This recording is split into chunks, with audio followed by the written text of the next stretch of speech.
Amén. Quizás ustedes ya me han escuchado hablar acerca de un movimiento que traducido al español sería los amigos buscadores. Y es una idea que se vino desarrollando desde los años 60, no necesariamente que nació en los años 60, pero se desarrolló desde ese tiempo por un hombre llamado Robert Schuller, que comenzó a predicar el Evangelio, o al menos decía que predicaba el Evangelio, en aquella área de Orange, y donde se levantó un gran monumento llamado la Catedral de Cristal. Posible algunos de ustedes saben de este movimiento. Cuando él comenzó en esta zona, fue alrededor de los vecindarios a hacerles una pregunta a los vecinos y preguntarles, ¿qué es lo que no te gusta de la iglesia para quitarlo? Y en realidad eso fue lo que hicieron. Quitaron de la iglesia todo aquello que le molestaba a las personas no creyentes, y la iglesia comenzó a llenarse, a tal punto que terminó siendo lo que fue, que ya no es. Se deshizo la Catedral de Cristal, la gente no más va ahí, ahora se vendió a otro grupo religioso, pero él no fue el único. Uno de sus discípulos, Bill Hybels, en Colorado, hizo exactamente lo mismo, y su iglesia llegó a crecer a 15,000 miembros en muy poco tiempo. Otro de los discípulos, Rick Warren, en Lake Forest, creció en 10 años de 0 a 15,000 miembros. Y como resultado de eso se empezó a correr una idea entre las iglesias de que muchas iglesias se denominaron iglesias amigables. ¿Qué quiere decir esto? Que el servicio estaba designado para que las personas que estaban buscando a Dios se sintieran cómodas, se sintieran bien. Incluso les llegaron a decir a los miembros de sus congregaciones que no trajeran Biblia los domingos, que no utilizaran vocabulario eclesiástico los domingos, que eso lo dejaran para el miércoles cuando no vienen los no creyentes. El miércoles traigan su Biblia, el miércoles vamos a dar Biblia, pero el domingo va a ser un día en que no vamos a poner ningún obstáculo para todos aquellos que andan buscando a Dios. Y muchas congregaciones empezaron a adoptar esto, hasta que este movimiento fue denunciado por algunos. Y la forma en la que fue denunciado, obviamente, fue a través de la palabra de Dios, probando que la Escritura claramente dice que nadie está buscando a Dios, que el hombre, por su condición pecaminosa, por causa de la corrupción total en su ser, no tiene ningún deseo, tampoco no puede, y si quisiera no tendría la habilidad si tuviera el deseo, no tendría el poder para acercarse a Dios. Cuando nosotros escuchamos hablar acerca de estos movimientos, quizás después de que ya ocurrieron, estamos hablando de los años 60 al año 2000, son 40, a nuestra fecha son 63 años después. Y alguien de nosotros podría decir, bueno, es que eso era tan obvio, ¿por qué no pudieron verlo? Bueno, nadie lo veía aparentemente, muy pocos lo veían.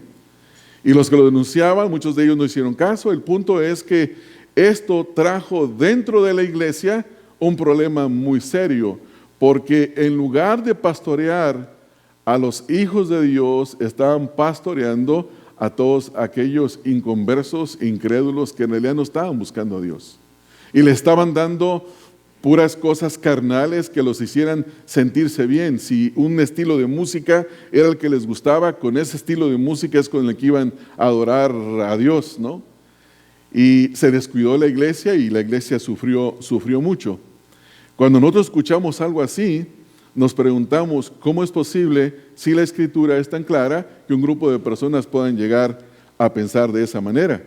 Y quiero hacer con ustedes un ejercicio de ver 4 versículos de la Escritura y que los comparemos con este movimiento, y son versículos que ustedes han escuchado muchas veces predicados desde este púlpito. El primero de ellos es el Salmo 14, en el versículo número 2 y 3, donde dice: Jehová miró de los cielos sobre los hijos de los hombres para ver si había algún entendido que buscara a Dios. Y ese es su diagnóstico. Todos se desviaron, a una se han corrompido, no hay quien haga lo bueno, no hay ni siquiera uno. O sea, nadie buscaba a Dios. Este es el diagnóstico de Dios después de haber observado. El Señor Jesucristo en Juan 6:44 y Juan 6:65 aclara que ninguno puede venir a mí si el Padre que me envió no le trajere, y yo le resucitaré en el día postrero. Es decir que el mito de los buscadores es simplemente eso, un mito. No es una verdad, no es una realidad, no es algo a lo que las iglesias se deberían de haber apegado, porque ninguno puede venir al Señor Jesucristo. En Juan 6:65 dice, y dijo, por esto os he dicho que ninguno puede venir a mí si no le fuere dado por el Padre. O sea que solamente cuando el Padre le da a alguien el venir a Cristo es que viene. Pablo en Romanos capítulo número 3, en la porción de la Escritura que está probando la pecaminosidad y la culpabilidad del mundo, cita el Salmo 14 y dice en Romanos 3, 10 al 12, como está escrito, no hay justo ni aun uno, no hay quien entienda, no hay quien busque a Dios, todos se desviaron a una, se hicieron inútiles, no hay quien haga lo bueno, no hay ni siquiera uno. Y otro pasaje que nos ayuda a entender por qué la gente no puede buscar a Dios por sí misma es Efesios 2 del 1 al 3, donde se describe nuestra condición previa al Señor Jesucristo. Dice, y Él os dio vida a vosotros cuando estabais muertos en vuestros delitos y pecados. Es decir, antes de que hubiéramos recibido la vida de Dios, nosotros todos nos encontrábamos muertos en delitos y pecados. Espiritualmente muertos a las verdades de Dios, no había deseo para buscar a Dios. Y dice el versículo 2, en los cuales, hablando de los delitos y los pecados, anduvisteis en otro tiempo, o sea que caminábamos en pecado, nuestra conducta era el pecar, nuestra conducta era el pensar el pecado, como dice Génesis 6, que para el hombre era simplemente de continuo hacer el mal. Y luego sigue diciendo ahí, conforme, dice, siguiendo la corriente de este mundo, conforme al príncipe de la potestad del aire, el espíritu que ahora opera en los hijos de desobediencia. Noten que estábamos bajo una corriente, estábamos siguiendo la autoridad o bajo el dominio de Satanás. Y número 3 dice, entre los cuales también todos nosotros vivimos en otro tiempo. Ahora escuche esto. Note que no éramos libres de hacer lo que quisiéramos, porque dice ahí, dice el versículo, en los deseos de nuestra carne, haciendo la voluntad de la carne y de los pensamientos, y éramos por naturaleza hijos de ira, lo mismo que los demás. Ahora piense por un momento, si una persona vive haciendo los deseos de su carne, hace la voluntad de su carne y de sus pensamientos, la carne no se somete a Dios, la carne no busca a Dios, la carne no puede hacer nada en referencia a Dios. Y esto pone al ser humano totalmente fuera del ámbito de acercarse a Dios. El hombre está totalmente separado, alineado, echado fuera de la gloria de Dios. Por sí mismo no puede venir a Dios.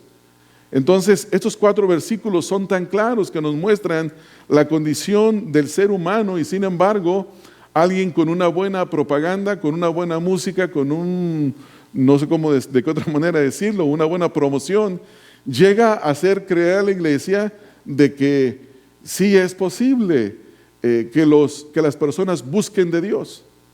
Años después, casi 30 años después de que esta iglesia de Willow Creek, una de las más famosas, descubrieron por qué está ocurriendo lo que pasa entre nosotros y haciendo una consulta se dieron cuenta de que la iglesia, que algunos en la iglesia querían que les hablaran de la palabra de Dios.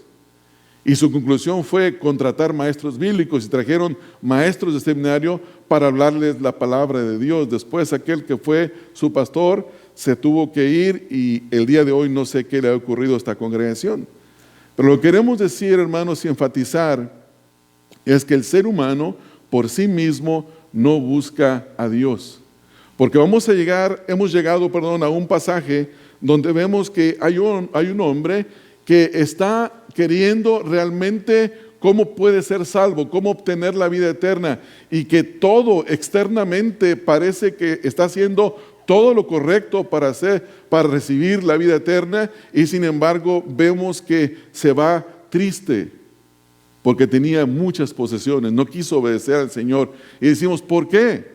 ¿Por qué el Señor Jesucristo no le dio a este hombre una entrada suave, una entrada fácil? ¿Qué no ve que lo estaba buscando? ¿Por qué le hizo difícil entrar al reino de los cielos? Y la respuesta a esta pregunta es que no todas las cosas buenas que nosotros queramos hacer para querer desear la vida eterna o para desear la vida eterna necesariamente pueden salvar a una persona.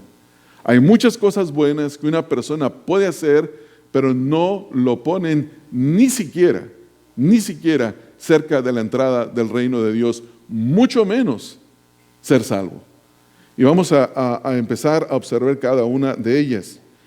Nosotros vemos aquí en esta porción de la Escritura, obviamente no la vamos a terminar de estudiar hoy porque es una porción larga, pero hay por lo menos cinco hechos que podemos ver aquí, que a pesar de que una persona los lleve a cabo, no le hacen meritorio del reino de los cielos, o no le dan la salvación. En primer lugar, vean ahí en el versículo número 17, que no es suficiente buscar la vida eterna.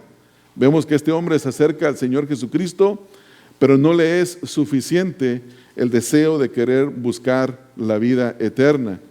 Buscar las cosas espirituales no es suficiente para recibir la vida eterna. De hecho, este pasaje que tenemos frente a nosotros, en español generalmente dice el joven rico, pero si usted lee algunos encabezados en inglés va a decir el joven rico gobernante.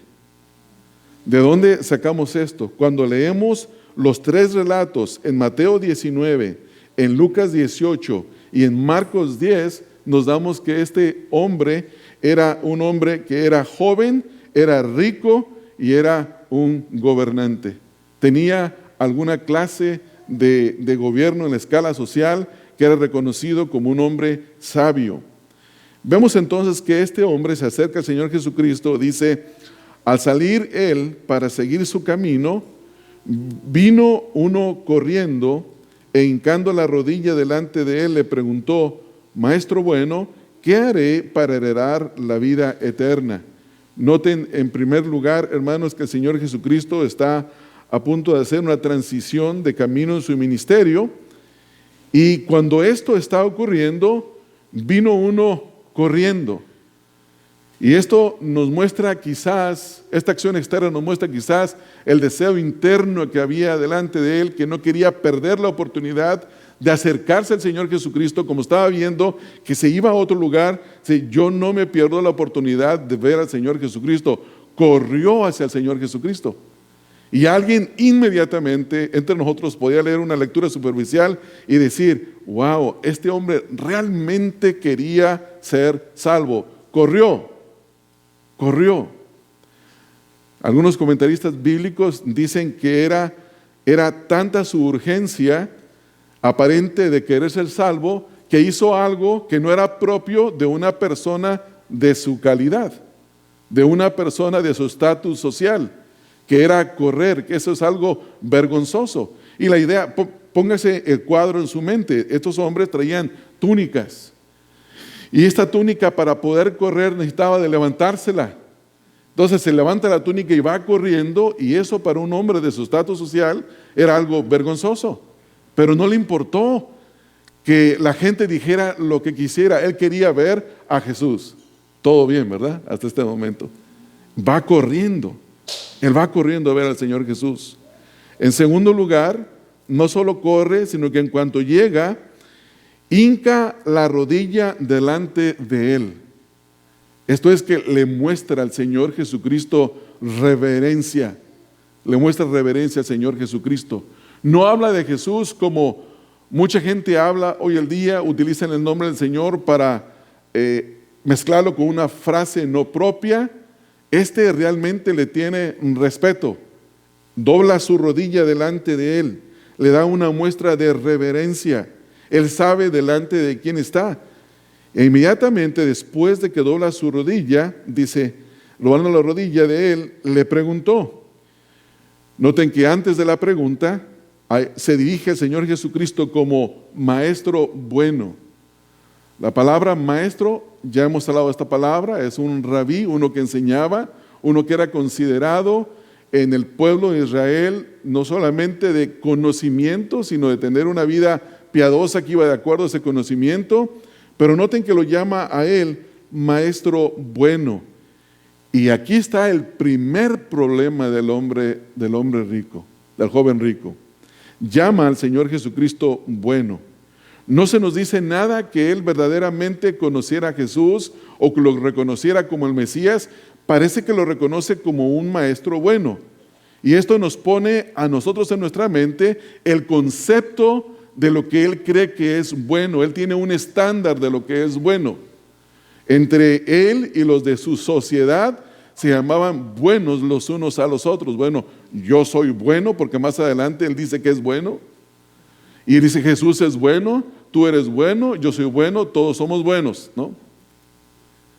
Pero la palabra bueno significa aquí ser intrínsecamente moral puro. Y el punto es, ¿qué hombre llena este calificativo? Y la respuesta es, nadie, porque el Señor Jesucristo lo aclara. Dice ahí, en primer lugar, en la pregunta, ahí en el versículo número 17, ¿qué haré para heredar la vida eterna? Noten la pregunta, ¿qué debo hacer para heredar la vida eterna? Esta no es la primera vez que se plantea una pregunta en el Nuevo Testamento. Recuerden lo que le preguntan a Pedro después de que Pedro acaba de predicar y dice, ¿qué haremos? ¿No? Y Pedro dice, arrepiéntanse y crean en Jesucristo. Aquí el hombre dice, ¿qué haré para heredar la vida eterna? Esta es una buena pregunta. Piense usted en una persona que venga a usted y le diga, ¿qué hago para heredar la vida eterna? Y usted va a decir, wow, esto está 100% listo. Porque nadie va a hacer esa pregunta si en realidad no quiere ser salvo. Entonces, bueno, lo que tienes que hacer es arrepentirte de tus pecados, creer en el Señor Jesucristo para que puedas recibir la vida eterna. Y hoy en nuestros días, quizás la mayoría el creyente evangélico nominal le decía, cree en Jesucristo, recibe la vida eterna y repite esta oración conmigo. La mayoría diría eso. No todos, pero la mayoría. Y este hombre, si hubiera hecho eso, repetido la oración y se hubiera ido con una falsa idea, una falsa sensación de que ya es un creyente, de que tiene la vida eterna, porque le dijeron que lo único que tenía que hacer era creer en Cristo y repetir una oración. Pero aquí el Señor Jesucristo, conociendo el corazón de este hombre, la primera pregunta que le hace, Él le responde con una pregunta, y esta pregunta tiene la intención de hacerle ver la pecaminosidad de su pecado. Hacerle ver la pecaminosidad de su pecado. Jesús le dice ahí, ¿por qué me llamas bueno? ¿Por qué me llamas bueno? Ninguno hay bueno, sino solo uno, Dios. Note lo que está haciendo el Señor Jesucristo. Está clasificando a todos los seres humanos bajo la misma categoría, por cuanto todos pecaron y están destituidos de la gloria de Dios. Todo ser humano es pecador. Todo ser humano tiene una naturaleza pecaminosa. La persona del ser humano está contaminada de pies a cabeza como una pudrición e hinchada llaga, como dice Isaías. Desde la planta de los pies hasta la coronilla de la cabeza es hinchada llaga y pudrición. No hay una sola área, no hay solo aspecto, no hay un solo rincón del ser humano que no está teñido, que no está infectado por el pecado. Por lo tanto, todo lo que el hombre hace, aún muchas cosas buenas, son empujadas por una acción, por un deseo pecaminoso. Entonces lo que Jesús le está diciendo aquí es, dice, mira, no me llames bueno. Aunque Jesús no está negando que Él es bueno. Pero lo que Él quiere es que este hombre, como el hombre no sabe que Jesucristo es el Hijo de Dios, que es el Mesías, le está llamando bueno y le está haciendo una corrección. Tú te llamas bueno, me llamas bueno, puedes llamar a otras personas buenos y en tu opinión hay gente buena. Pero la realidad es que no hay ni uno solo bueno, sino solo Dios. Todo lo que tiene que ver con Dios es verdaderamente desde lo externo hasta lo más profundo en todo el ser de Dios es bueno. Dios es bueno, Dios es justo, Dios es fiel, Dios es amor, Dios es fuego consumidor. Todos los atributos de Dios son buenos en sí mismos. Dios es la suma de la bondad, de lo bueno. Él verdaderamente es bueno. Y Jesús quería aquí que este hombre reconociera que él no era bueno. Que este hombre se quitara el concepto que tenía de sí mismo. Que este hombre entendiera la gravedad de su pecado, reconociera la profundidad de su pecaminosidad. Y por eso le dice ahí en el versículo, ¿por qué me llamas bueno? Ninguno hay bueno, sino solo uno, y este nada más es Dios. Y el versículo número 19 le dice lo que la ley demanda. Versículo número 19, ¿qué es lo que demanda la ley? Bueno, la ley le demanda a este hombre, dice los mandamientos, ¿sabes? No adulteres, no mates, no hurtes, no digas falso testimonio, no defraudes, honra a tu padre y a tu madre. Ahora, hermanos, Jesús no le está dando los 10 mandamientos para que él sepa cómo obtener la vida eterna. Él lo está llevando a los 10 mandamientos para que él se dé cuenta que lo que la ley hará en él es condenarlo y no salvarlo. Y si alguien quiere saber un poquito más acerca de este tema, vaya a Gálatas capítulo número 3, donde Pablo habla del propósito de la ley. Pablo dice, la ley nos muestra nuestro pecado. La ley nos pone bajo condenación. La ley es como un carcelero que nos mantiene encarcelados. La ley es como un tutor que nos lleva a Cristo, pero la ley no salva. La ley no puede salvar absolutamente a nadie. Entonces, cuando Jesús le dice en el versículo número 19, citando el Antiguo Testamento, específicamente Éxodo capítulo número 20, en los versículos número 14, en los versículos número 13, 14, 15 y en adelante, ahí en el libro del Éxodo 20, lo está llevando a que él se dé cuenta que él no es bueno, que él sepa que la ley lo condena, que la ley lo pone a él como uno que está bajo condenación. Pero mire cómo responde el hombre en el versículo número 20. Entonces, respondiendo, le dijo, Maestro, todo esto lo he guardado desde mi juventud. Hermanos, este hombre no era tonto, ni tampoco se estaba haciendo tonto. Lo que no tenía era entendimiento. Este no está teniendo un entendimiento. Él cree que es bueno. Él cree que ha guardado la ley. Él cree que merece entrar al reino de los cielos porque ha hecho todo lo que la ley demanda.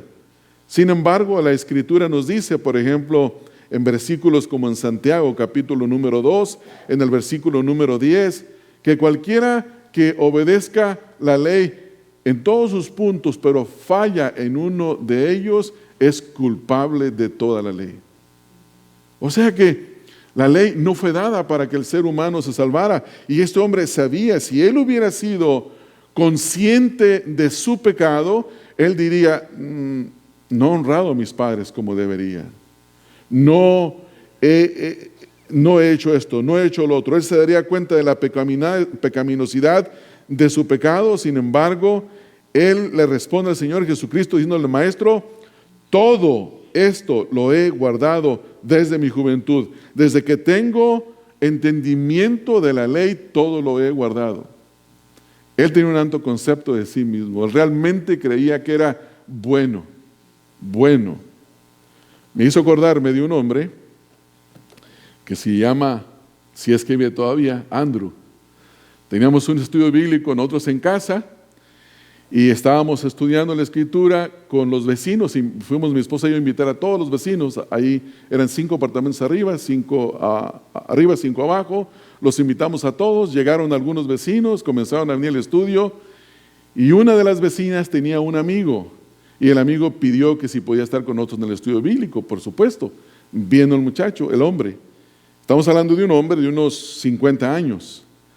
Llegamos a 1 Corintios 13 y para mostrar que nosotros en sí mismos somos incapaces de amar con el estándar de amor de la Escritura, les dije a los que estaban ahí, lean 1 Corintios 13 del versículo 4 al 7 y después hagan un ejercicio, reemplacen la palabra amor por su nombre y vean si verdaderamente ustedes son capaces de hacer esto. Cuando dice el amor es esto, entonces usted tenía que poner Andrew es esto. Y él contestó positivo a todos. Andrew es paciente, Andrew es benigno, Andrew esto. Y a mí me dio risa. Me dijo, ¿de qué te ríes? Dije, de que estás bromeando. No, dijo, estoy hablando serio.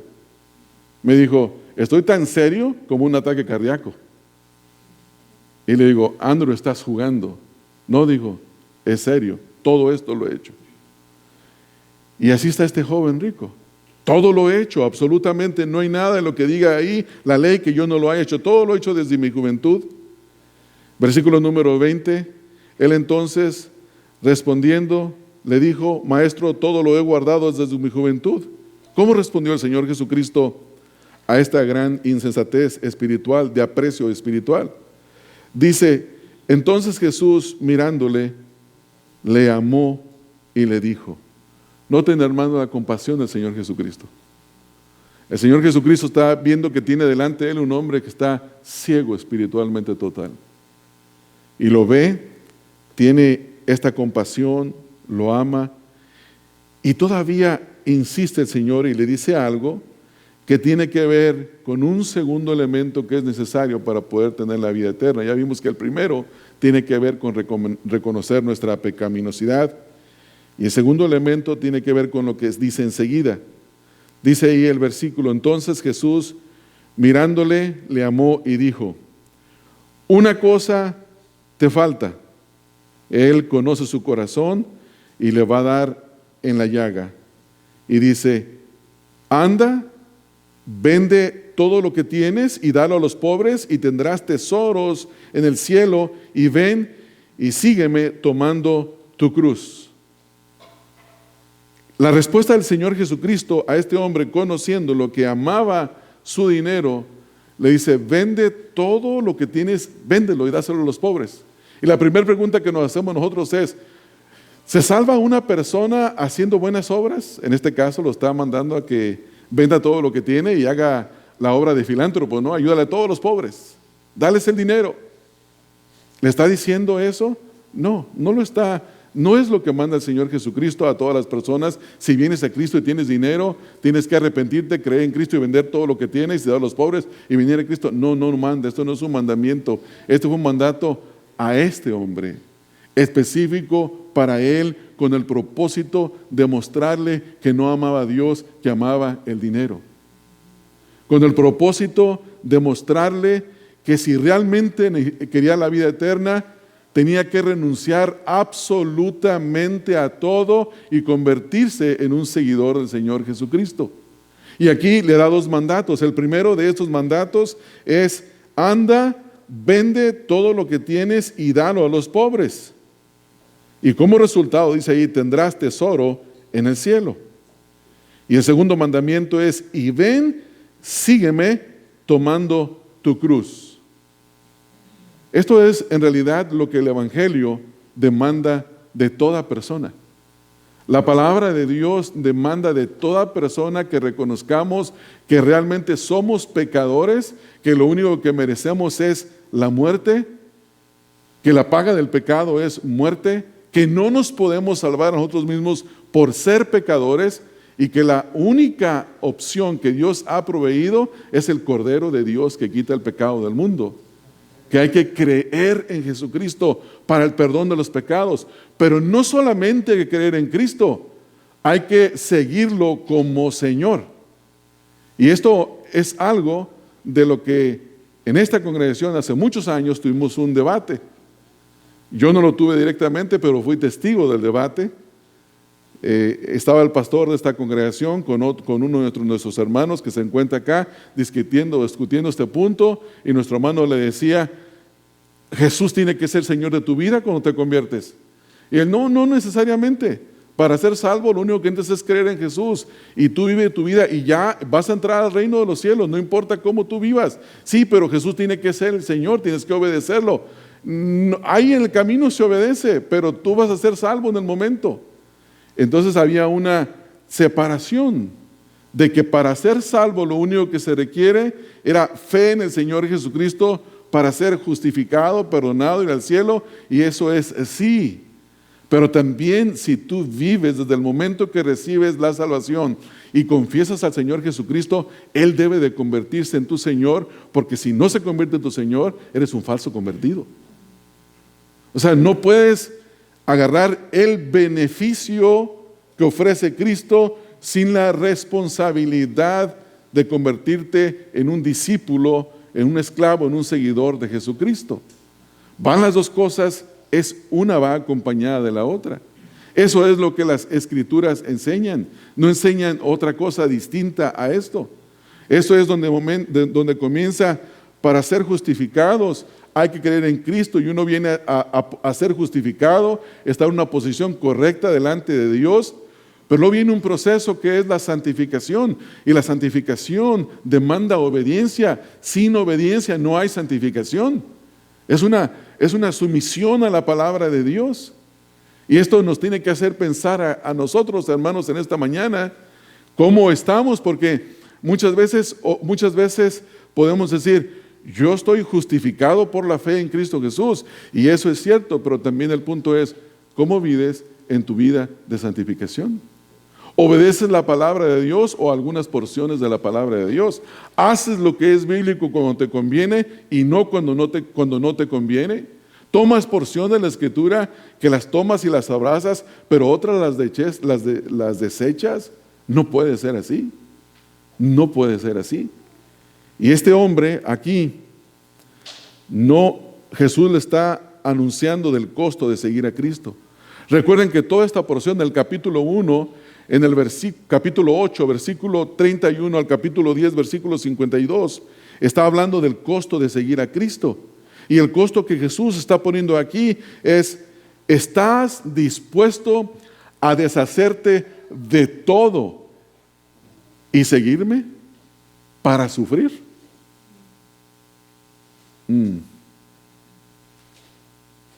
No está fácil, ¿verdad, hermanos?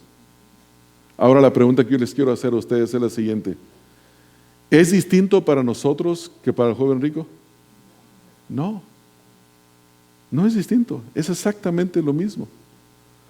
Para venir a Cristo necesitamos estar dispuestos a dejar todo por Cristo y a someternos al señorío de Cristo. Esas son las demandas del Evangelio, y esas son las demandas que se le debe hacer a toda persona. Muchas iglesias están llenas de personas carnales porque se les dio una entrada fácil al reino de los cielos. Se les dijo: repite esta oración, ya eres cristiano, bienvenido a la familia de Dios. Y al pastor se le encarga y se le dice: dile que no dude de su salvación, que cuando dude de su salvación, por favor no dude que es salvo. Ella son salvos. Hay personas por esa razón llegan a una iglesia con mucho ánimo y comienzan a participar y comienzan a estar ahí porque hicieron una oración, pero luego viene, como dice la parábola del sembrador, viene la persecución por causa de la palabra, vienen los afanes de esta vida, y ¿qué hacen? Dejan al Señor, lo abandonan. ¿Por qué? Porque no hubo una genuina conversión. La vida de Dios nunca entró en el corazón. Amados hermanos, sí podemos entender eso, que venir a Cristo y ser salvos no es una ceremonia, no es un acto donde derramas lágrimas y confiesas a Jesús como Señor, es donde Dios te imparte vida, te regenera y por esa razón tú buscas al Señor Jesucristo. Te arrepientes de tus pecados, crees en Cristo. La vida de Dios ha sido impartida en ti. Por esa razón es imposible que tú abandones a Cristo, porque has entrado a una esfera espiritual que estás en Cristo. Estás en una unión con Cristo. Es una unión que no se puede separar. No la puede separar el hombre, no la puedes separar tú, no la puede separar absolutamente nadie, porque es una unión que el mismo Dios, el único Dios verdadero, hizo en nosotros. Nos hizo nacer de nuevo. Nos hizo nacer de nuevo. Y este es el problema con este joven rico. Entonces, dice la Escritura aquí, versículo 22, ¿cómo respondió? Lo voy a hacer, Señor. Voy a ir y hacer lo que me dijiste. Dice, pero él, note esta frase introductoria aquí, pero él, aquí hay un contraste de todo lo que se le ha dicho, pero él, afligido por esta palabra, le causó aflicción saber que para recibir la vida eterna tenía que deshacerse de todo y seguir a Cristo para sufrir. Le causó aflicción. Se fue triste. ¿Por qué razón? Porque tenía muchas posesiones. La casa de la montaña era muy hermosa. El viñedo ya por la ladera era súper hermoso. La plaza en la pradera, perdón, la casa en la cordillera, el rancho, el carro de lujo que tiene. Obviamente no había carros, pero estoy hablando de nosotros ahorita. ¿Cuántas personas dicen, no, si sigo a Cristo lo tengo que dejar todo? No. Tengo un conocido, un amigo, un conocido fue mi amigo en un tiempo. Le prediqué el evangelio, estaba a punto de que casi se convierte, se veía como que está casi dentro, le faltaba muy poco para entrar y cuando estaba a punto de entrar, se apareció una exnovia y la exnovia lo jaló. Luego se pelea con la exnovia y viene otro y como que está a punto de entrar y se reconcilia con la novia. Se va, se casa con la novia muere de cáncer, se separa, se casa con otra mujer muy religiosa y se mete de lleno al catolicismo. Pero hubo un punto en que su vida casi se convierte, pero no tuvo la disposición de abandonar lo que debía de abandonar. Y la pregunta para cada uno de nosotros es, hermanos, ¿abandonamos aquello que Dios nos dijo que abandonáramos en el momento que se nos ofreció el llamado a la salvación? ¿O todavía estamos jalando con todo eso y aparentando ser cristianos, pero con todo aquello? Y viene a ser un peso que nos estorba y que no nos deja correr con paciencia la carrera que tenemos por delante. ¿Qué está pasando con nuestras vidas? ¿Hemos dejado todo por seguir a Cristo? Absolutamente todo. ¿Estamos dispuestos a obedecer lo que la palabra de Dios dice, aunque nuestra mente, nuestro corazón, nuestro sentir, nuestras emociones nos digan lo opuesto? Esa es la pregunta, hermanos. La pregunta no es si hiciste una oración. La pregunta ni siquiera es si lloraste. Porque hay personas que no, es que yo me recuerdo que escuché el evangelio, yo dije, Dios mío, ten misericordia, y derramé muchas lágrimas y yo creí ese día. Es que las lágrimas no son una evidencia de salvación, ni el abandono temporal de ciertas cosas es una evidencia de haber sido verdaderamente salvo. ¿Sabe cuál es la evidencia de la salvación? Obediencia. Aquí se le está mandando a este hombre que obedezca. Ve, vende lo que tienes, reparte solo a los pobres, ven y sígueme y toma tu cruz. Sufre por mí. Y este hombre, esas palabras le causaron tristeza, le causaron aflicción, tristeza, porque puso las cosas en la balanza y dijo, no, esto que yo tengo es mucho más. Todo lo opuesto que lo que leímos en el libro de Filipenses, donde Pablo dice que por causa del conocimiento de Cristo y de ganar a Cristo lo tiene todo por basura. Filipenses 3:7, pero cuantas cosas eran para mi ganancia, las he estimado como pérdida por causa de Cristo.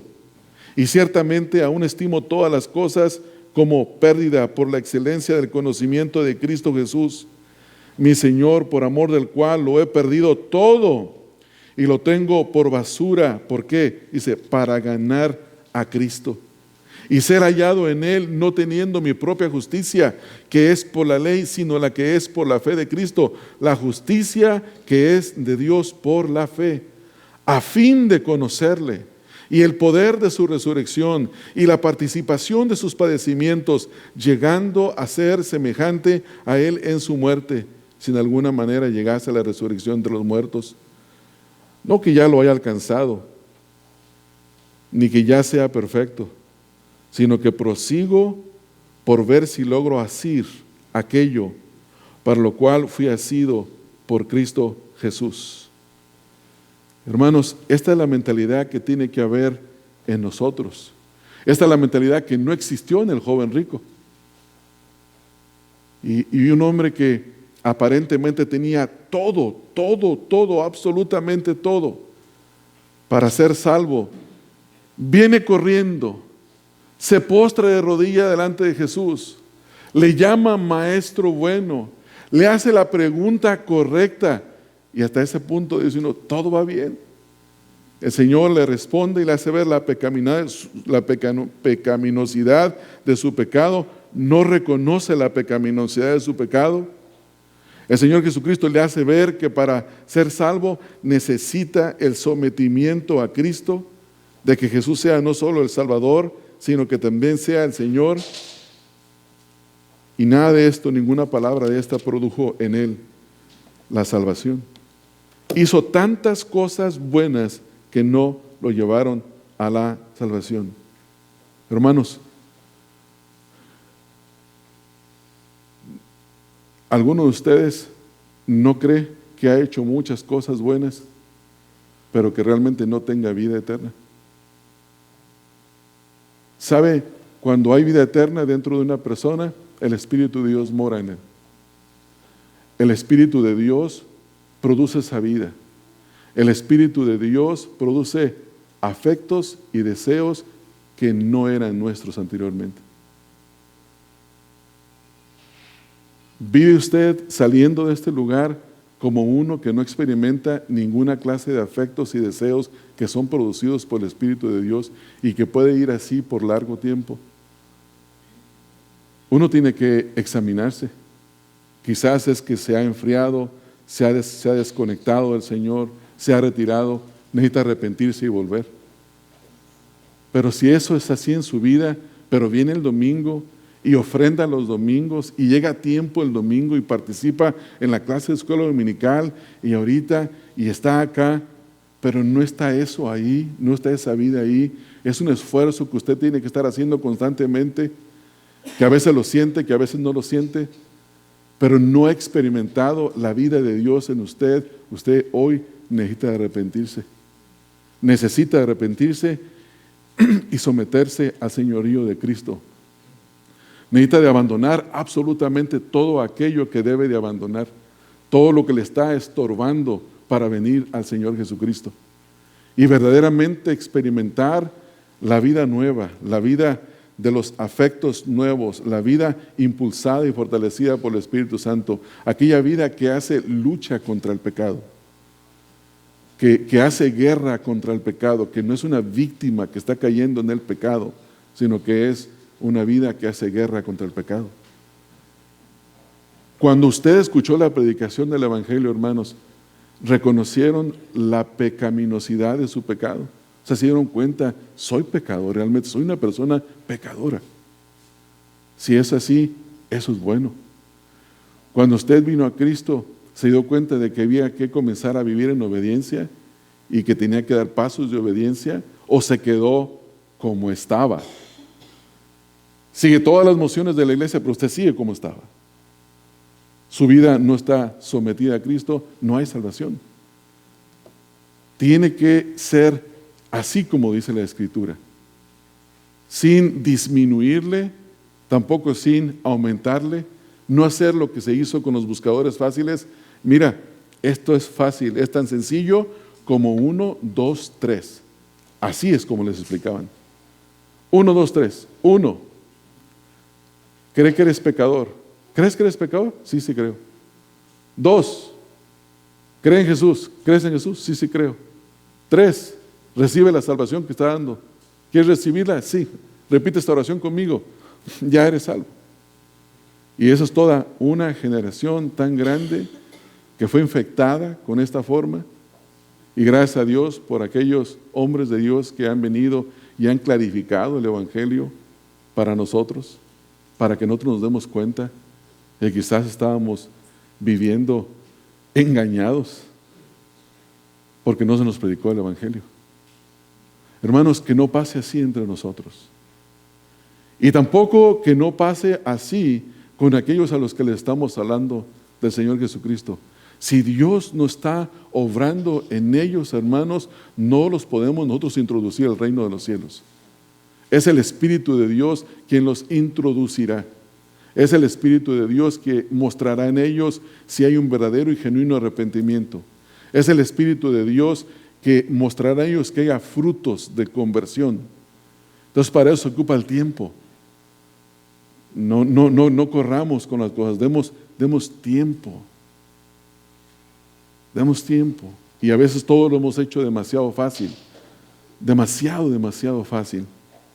Por esa razón se sufre tantas cosas en la iglesia, porque cambiamos el estándar de Dios por el estándar humano. Y no debe ser así. La semana que viene, si el Señor lo permite, vamos a culminar, hermanos, con lo que resta en esa escritura. Pero hoy vamos a ponernos en las manos del Señor y cerrar. Padre, te damos gracias por tu palabra.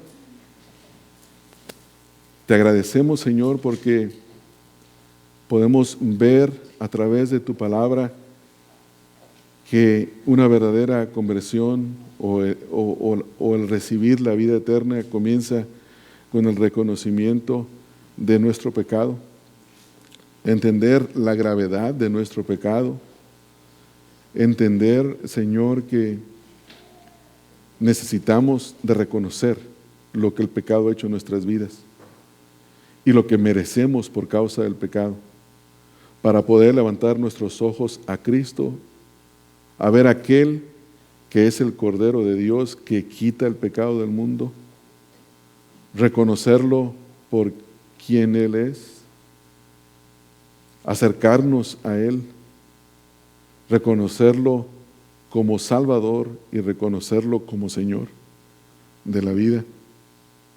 Estar dispuestos a tomar nuestra cruz y seguirlo, así como nos dice nuestro versículo. Ruego, Señor, que la enseñanza de esta mañana venga a ayudarnos a pensar con claridad a cada uno de los que estamos aquí presentes. Ruego, Señor, que esta enseñanza pueda ser utilizada por nosotros mismos para cuando alguien se nos acerca con el deseo de conocer de Dios, de la vida eterna, que podamos ser claros con ellos y les hablemos del pecado, de su pecado, les hablemos de la necesidad del arrepentimiento y de la fe para con el Señor Jesucristo sometiéndose a su señorío. Ruego, Señor, que tú nos ayudes a entender esas cosas primariamente y en segundo lugar a ponerlas en práctica en nuestra vida y en la vida de los demás cuando alguien se interesa por el Evangelio. Te ruego estas cosas, Padre, en el nombre de Cristo Jesús. Amén.